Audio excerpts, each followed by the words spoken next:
Today's top stories. The United Nations awarded a red ribbon to an Iranian organization yesterday, as the 17th International AIDS Conference, which began on August 3rd, will come to a close today in Mexico City. UNAIDS also granted special recognition to Hamyaran Mosbat, Positive Friends, an organization in the northeastern city of Mashhad, which employs only HIV-positive employees. 4 other community organizations from Ghana, India, Mexico, and Malawi also received special recognition for supporting HIV-positive individuals with their activities.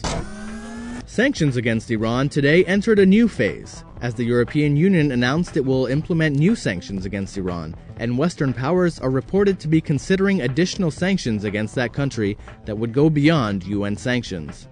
The EU measure sharpens the language contained in the UNSC Resolution 1803, which had called on states to, quote, exercise vigilance in their financial dealings with Iran, but instead calling on EU states to exercise, quote, restraint in such dealings.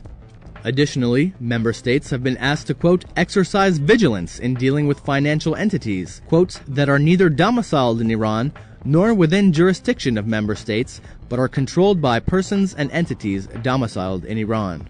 Meanwhile, a senior British official said today that the US, UK, France, and Germany may pursue sanctions on Iran's energy and financial sectors, which would go beyond any UN sanctions.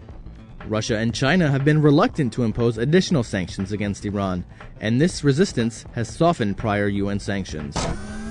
Ayatollah Imami Khashoggi said in Tehran's Friday prayer today that China and Russia should, quote, stand firm and avoid being fooled by efforts by the US and Britain to impose further sanctions on Iran.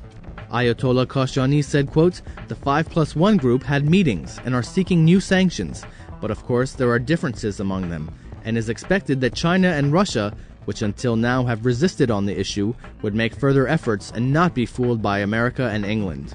Moscow has played down talks of more sanctions against Iran, but China has shown little reaction to the recent developments. Israel's President Shimon Peres told reporters yesterday that he planned to address the issue with his Chinese counterpart, Hu Jintao, when the two met today in Beijing.